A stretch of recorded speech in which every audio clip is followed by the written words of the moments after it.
Hello and welcome to episode 22 of the Alfa Romeo Driver podcast, brought to you by the Alfa Romeo Owners Club. I'm not Guy Swarbrick, I'm Nick Wright, and this week we're turning the spotlight onto Guy to find out a little bit more about the man behind the magazine. Yeah, welcome to episode 22. Doing things a little bit differently this week, so I'm going to hand over to our usual panel, who are going to interview me. So again, I've got Nick Wright, John Griffiths, and David Faithful with me this afternoon. Good afternoon, gentlemen. Afternoon, Guy. Afternoon. Good afternoon, Guy. Good afternoon, Guy. So who's going to start the interrogation then? So, look, Alphas, we know it's why people are listening to this podcast. We're all fanatical about it. But what really got you into Alphas in the first place, Guy? It's kind of weird. I remember when I interviewed David for one of the early podcasts, asked him a similar question, and he started his answer with, the story I always tell people is, and mine's a little bit like that, because I always tell people that my first ever car was a terracotta 1982 1.5 Alfa Sud Sprint Veloce, which is not technically true, because my first car was actually a Morris Marino 1.3 coupe. That Beautiful. My grandfather couldn't drive anymore, and he offered me his car for 50 quid. I didn't have a license at the time, and I drove it a couple of times on lessons with school friends and my dad. But my dad had a Fiat 128 3P coupe, which was actually what got me into Italian cars initially. So I would always prefer to have a lesson in that than in the Marina, because you could go around corners at more than 20 miles an hour in the Fiat. That is a bonus. The Marina would just skip round the corners. And then for various reasons, it was quite a while before I took my test, and the Marina was joyfully turned into a cube of steel at some point, or steel and rust. And I passed my test. I'd saved up the money to buy a new car, and I'd done lots of research, and it was about the time that unleaded petrol was being phased out, and everybody said, the sensible thing to do is to buy a diesel. And I'd kind of narrowed the list down and was going to buy a diesel Ford Sierra. And I picked up the local newspaper and classified ads. Unfortunately, of course, the classified ads start with A. And the first thing that was in the ads, which was right on my budget, was this 1982 Alfa Sud Sprint Veloce. And I remembered at that point, I don't know if you remember, just before the motor show, the Daily Mail or the Daily Express on different years always used to produce a world book of cars for the motor show. And I remember as a kid opening that up and seeing, I can picture it now, a black Sprint outside a posh cafe was the kind of press shot, and at that age, which would have been probably 12 or 13, I guess, to me, Alfa Romeo, Ferrari, Maserati, they were all kind of exotic and Italian and much the same.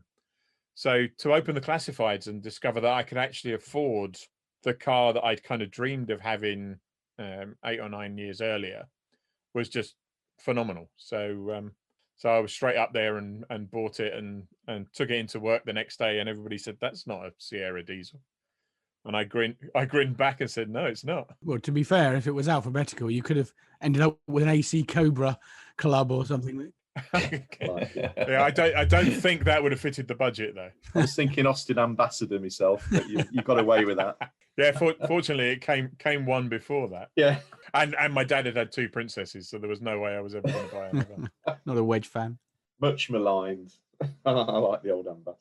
So that's brilliant. So you got into your Alpha, but how did you discover the club? I think through motor racing, from what I remember. So I was always a big motor racing fan. Lived 8 or 9 miles from Brands Hatch, so I used to go to Brands Hatch regularly. And I can remember going down and seeing the Owners Club Championship as it was then. And this was probably the first couple of times was probably I went to Brands on my bikes. This was before I even had the car. But once I had the Sprint, there was still Sprints and Suds racing at that point. So to go there and see a club that was, as enthusiastic about my Sprint as I was, it just became the obvious thing to do. So I can't remember when I first joined. Someone could probably work it out from my membership number, but it would have been in the late 80s. Yeah, so you did it similar to me, but I saw the Alpha Championship racing at Mallory and then bought an Alpha. Right. So it was just the other way around. There you go. Well, and I did laps for a while as well. Outrageous. I know. I didn't renew my membership for a couple of years, and then I I went to my local dealer to test drive a 156 sport wagon, diesel sport wagon. I've got this thing about being determined to buy a diesel and ending up with something else. And I went along the showroom to test drive the sport wagon, and they were doing test drives in 147 GTAs, which they just got their first demonstrator in.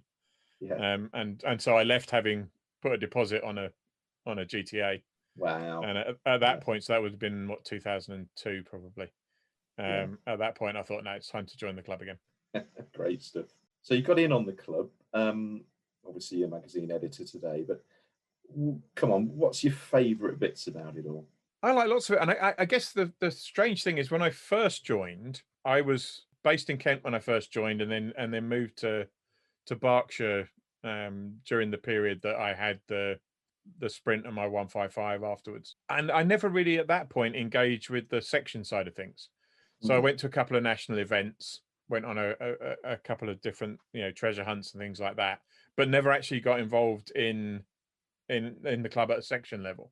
But I engaged with the Thames Valley section, or probably when I rejoined with the GTA actually, and I get a lot out of that. I really enjoy section events and being part of the organisation behind the section as well as involved in the club at national level and events. I mean, I just love turning up to a venue with 600, 800, 900 other people who share my strange obsession with one small insignificant brand of Italian motor cars that is just fabulous. You're the club's 939 Spider Registrar as well, aren't you, amongst other things? I am. How did that your interest and love of that come along just because you failed to buy another diesel? Or? Not far off, actually. So same dealer, SGT in Taplow as was at the time.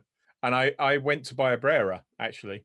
Went to buy a 2.2 JTS Brera and took it out for a test drive. Absolutely loved it. Came back, hadn't actually spoken to my wife about it at the time. And so I couldn't give him an answer straight away. So I said I'd give him an answer on the Monday. This was the Thursday. So I spoke to my wife on the Thursday evening, and I had to go to London for a job on the Friday. And I got out of the tube station having arrived in London, and I thought, no, I'm gonna have to phone him and tell him I want it. So I called him up, and he just sold it. 10 minutes before I called, he'd sold it to somebody else. He said, we've still got the Spider that was sat next to it, and I said, I'd love one, but my wife would never ever allow me to have a Spider. It's just too impractical. So I got home that night, told her the story, and she said, oh, I thought it was a Spider you were buying. I don't like Breras.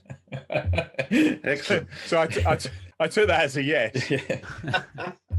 And so that was a Nice one. that was my first 939 Spider, which was 2007 manual 3.2 V6 Q4. And I had that for about 4 years. Ooh. And I sold it in January. And then I think by March, I decided that I needed to have another one. And it was the biggest mistake I'd ever made. And I actually bought the second one, pretty much bought it over the phone from the Commonwealth Games in Brisbane, from the media centre at the Com Games, because I'd found exactly the one that I wanted in blue. So another 3.2 V6 Q4. But I just think they're so pretty. Those of you who've seen my Zoom presentation about my photo career, I talk about some of the jobs that I did with an IT website called the Registrar. And the first photo job I did for them was to shoot the Jaguar F-Type. I think it was an S rather than the full-on R. And we parked my car next to the F-Type. And the journalist who was writing the story, I'm setting up some lights and stuff, and he said, they really are gorgeous, aren't they? And I looked at the F-Type and I thought, it's all right. He said, not that. He said, you're Spider. I said, yeah, there they are. So, Guy, we all know you as our editor and virtual racer and general organizer and grammar police. But outside of our club then, what is it you do? So we know that you do photography. We know that you seem to travel around a lot and go to cycling events and so on. But what do you actually do? Just clear that up for members. So that's a long story. So my background is in the IT industry, and for probably since '98, I've been involved in consultancy and training. Mostly with IT companies, training their reseller partners on how to sell stuff. and during that time, I started a hobby business as a sports photographer. So I got involved in that through my kids, who were both fairly high level competitive cyclists. So I ended up coming into 2000 and back into 2011, beginning of 2012. I was using up all of my holiday from the day job to travel around the world to track cycling World Cups and World Championships and various other things, and getting to the point where, although I enjoyed my day job, I enjoyed the photography side much more. And I was having conversations about whether I could have additional time off unpaid to go and do some of these photo jobs. And then just decided that I could have both. So I left the company that I was managing director of at the time and set up on my own, and set it up deliberately so that I could spend, I plan all of my time around my photography job. And then, because photography pays so badly, continue to do the other job on a freelance basis to kind of pay the mortgage and do other things. And that's pretty much what I do now. And I would say probably 40% of my time is photography and the magazine. 60% of my time spent on the other stuff, and probably 90% of my income comes from the other stuff. And presumably 90% of your income is spent on photography stuff and cameras and lenses and so on.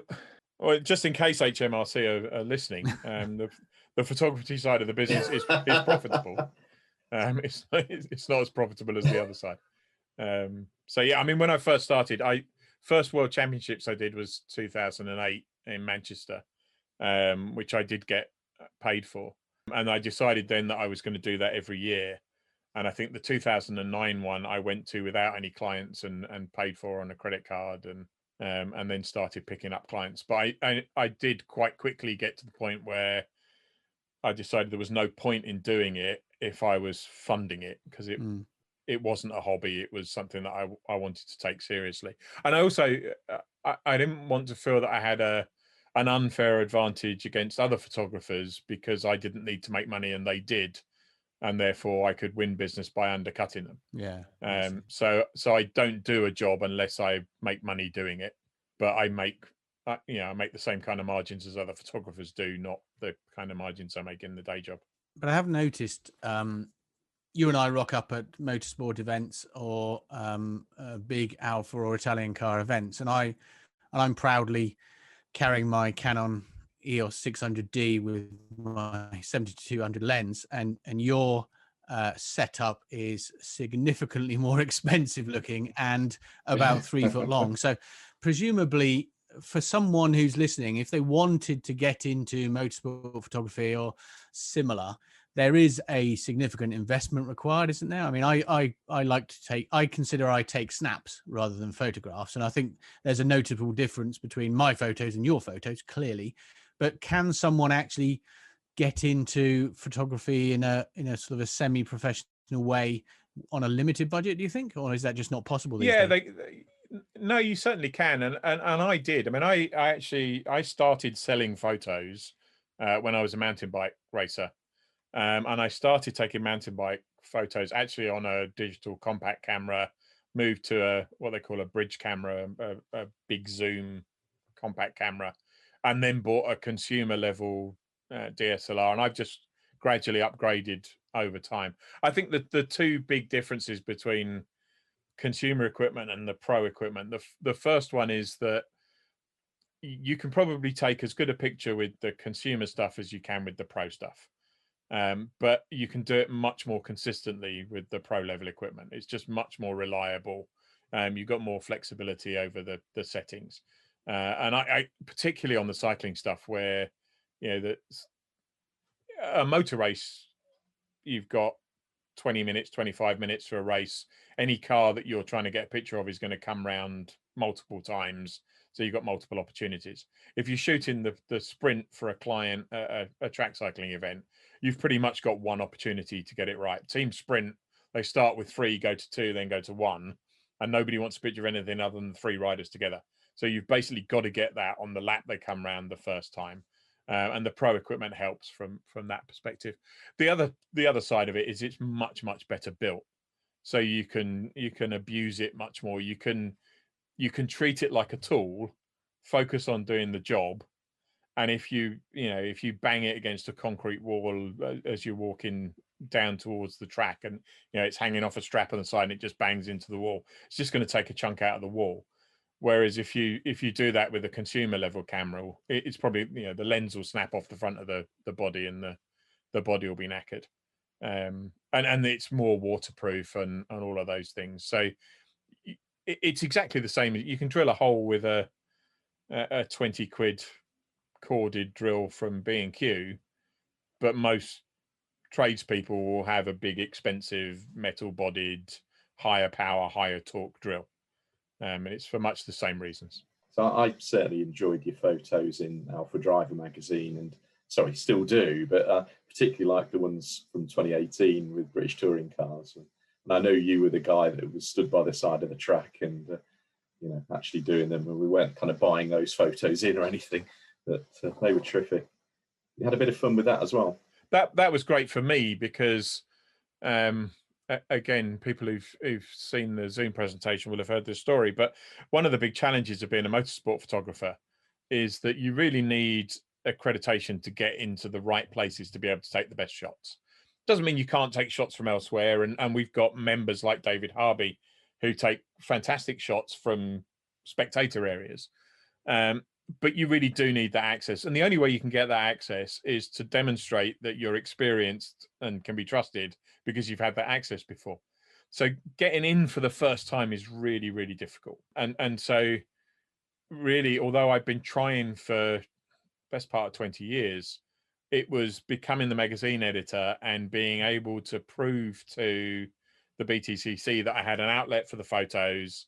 They were going to be used, they were going to be seen by thousands of people, and that I knew what I was doing. And again, the first BTCC race I covered, they gave me media center access, but they didn't give me trackside access, so I had to shoot through the fence. Yeah. But I then sent them proof that those pictures had been published and that they were good, and then I got full accreditation after that. So it's a gradual process. Is that what you call a catch fence 22 situation? It is. That's very good, Nick. I'm going to steal that for the next version. I've been writing that one for some time now. Yeah. It's worth the effort. Talking in the magazine, guy, that you're the editor of, obviously you get a lot of compliments for it, and it does very well. What are your thoughts on how the development of that's going? You must be happy with it, but I am. I think we did a fairly major redesign for the February 2018 edition, wasn't it, with the Stelvio on the front cover, and that was I think was quite different from the issue before, and there was a lot of work involved in that, and I think 99% of the feedback we got on that was positive, and I think if you compare that issue to a current one, you won't see the same huge changes, but we are changing things all the time. So things like the from the archive feature at the back, looking back through similar themes in previous magazines in the archive. There's a few little design differences that have kind of evolved over the time from there. I guess probably at some point in the next couple of years, it will probably be worth doing another major overhaul just to keep it fresh. The other thing that I tried to do when I took over was to move from being very reactive and whatever came in was what made it into the magazine, and be a bit more proactive and actually think about what do we want in the magazine over the next year? Who are the best people to write that from, the pool of members we've got that write stuff regularly, and when do we want to put that in? So we've done a lot more multi-part things, so bigger articles but split into chunks, and we've done a lot more themed things. So there's a spider theme to the current issue, which isn't entirely accidental. There were actually a couple of articles that came in that happened to fit the theme that hadn't been commissioned, but the plan was always, it's winter, let's give people an excuse to think about nicer weather and think about spiders. So that's probably the a bigger change in the way the magazine comes together than the design was. Yeah, I think I still really enjoy the magazine, although it comes across as extremely professional in the layout and general content. It's great that there's proper amateur content going in there as well, you know. And I think you probably agree. Yeah, and I think the thing that's amazed me this year is I put an appeal out in, I don't think it was the February issue, it must have been the April issue, because February we didn't really know how bad things were going to be. Asking people for content, and my big fear was that nobody would have done anything, so nobody would have anything to write about. Yeah. And you know, not only did we have to expand the size of the issue to include all the member content that came in, at one point we were holding over 5 or 6 articles every issue. Blimey. Yeah. Which gave us a great head start on the next one. But you know, I was having to go back to members and saying, thanks very much, it's a fabulous article. You're not going to see it in the next issue, and actually it might not be in the one after that, because the other thing you're always wrestling with is the mix of content. So we try to have something on modern alphas, you know, something on future classics, as they might be called, something on real classics, and if we can get something on pre-war historic alphas, we'll do that as well. Yeah. So if the 5 or 6 extra ones we've got are all about 105 series, then we probably don't want to carry all 5 of them over to the next issue either. We want to split those up over 2 issues and change the mix around. It's tricky, isn't it? Because we've got this churn in the club of membership of maybe 18% new people each year. And those of us here, or all of us on the call, are long-standing members, and we remember stuff across many moons. But I have to always remember, for some people, this is the first thing they've read. You know, it needs that variety, doesn't it? If it was all about one thing, then it might switch people off. And probably the most frequent complaint we get is, you know, you haven't covered my model for the last 3 issues. Yeah. And as time goes by and the number of models in Alpha's history gets longer and longer, you know, it's harder and harder to include everything. I mean, fortunately, I think the last time we had 2 complaints in the letters page at the same time about the lack of 916 coverage. Yeah. And of course, although I do commission stuff, a lot of what we've got because that's what people have sent in. Yeah. And by pure chance, we had a couple of 916 articles that had come in that I was able to put in the same issue as the letter saying we don't ever cover the 916. But we certainly don't deliberately exclude anything, you know, new, old, or anywhere in between. No. And if there are members out there who feel that their interests are underrepresented, then by all means either write something and we'll include it, or write to us and say, I'd really love to see a feature on this. I'm not the person to write it. Yeah. But I'd love it if somebody else did, and we'll do it. I think I did a count the other day. There's at least 90 different types of alpha since 1950. So yeah, trying to keep everybody happy is not so tricky. Not so easy, rather. Well, and if we're lucky, we're going to cover 10 or 12 of those in any issue. I do think there's opportunities. I know, Guy, you and I have spoken at length about this, that we're determined to do quite a bit of a revamp in the new year on the website and so on. So I think there's opportunities for us, isn't there, with tie-ins or linkages or whatever the correct term is between the magazine, the website, you know, online content and so forth, to really sort of glue things together. So you could do, you know, March is a theme of something, and we can link all of our channels together. We don't really have that opportunity now because the website's a bit sporadic at best. We don't really have any newsletters or bulletins in between magazines, so people sort of sit and wait for the magazine, and then it either has the thing they want in it or it may not, and then they've got to wait another 2 months. So I think we can get much smarter at this, can't we, in the new year, or well, over the coming year or so. We can. And yeah, I'm a huge fan of a paper magazine, and I would never want to see that go away. And I think actually, you know, there are things that you can do in a magazine that you'll never be able to replicate online. There's something about a printed photograph in particular which is just better than seeing it on screen. Yeah. But one of the most, as a photographer, one of the most heartbreaking things I do every issue is sit down with an article that's been sent in, and I've got 30 or 40 photos, and I've got room for 6 of them. and you know, I'm looking at them and thinking, yeah, people would love to see that one, but I've got to put this one in, so that one's going to have to be held over, and those kind of things, and things like show reports and stuff. You know, we could have a longer show report talking about more cars than we can do in the magazine, and a much bigger gallery of cars on the website than we ever could do in the magazine.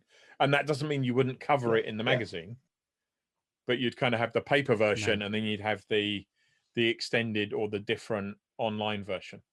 So yeah, that's something I've enjoyed with the revamped website, is the better gallery, as it were, there, with certainly from the events I wasn't able to get to this year. That's been really good.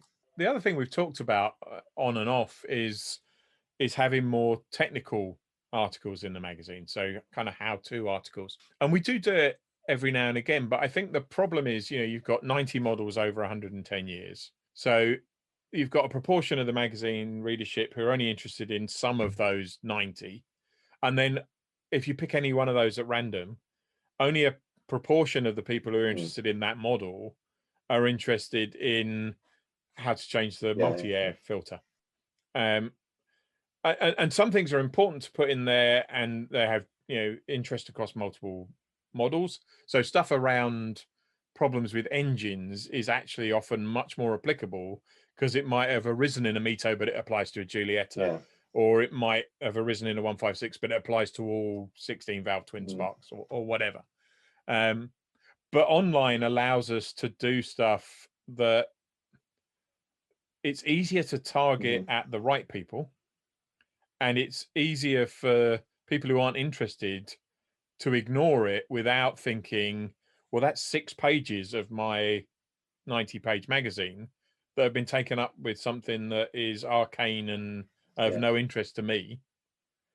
So rather than deprive people of that because it's not a great fit for the magazine, use another channel to get it to them. Which is not to say we won't have technical stuff in the magazine. It's just that it's probably not the best vehicle for most of it. So then the first one was a beautiful little Alfa Sprint. So come on, lottery win question, a reasonable lottery win, not 175 million. What would you have? What would you have? That is so difficult. Yeah, on the one hand, I do need a practical everyday car. So I think a Stelvio Quadrifoglio would probably be on the list, just as the daily hack. And then the list is literally endless. I'd love to have another Alfa Sud or another Alfa Sud Sprint, or both. Yeah. And I think, although at one point I used to look at old men in convertible cars and chuckle to myself, now I am an old man in a convertible car. I really do love a Spider. I'd quite like to be, you know, Spider-Man and have an 8C Spider, a 4C Spider. I'll probably upset a few people now, because I would probably have a Series 1, a Series 2, and a Series 4 105 Spider, and a Giulietta Spider. Series 3 it's not, doesn't quite do it for me yet, but I'm sure I'll get there. I like those.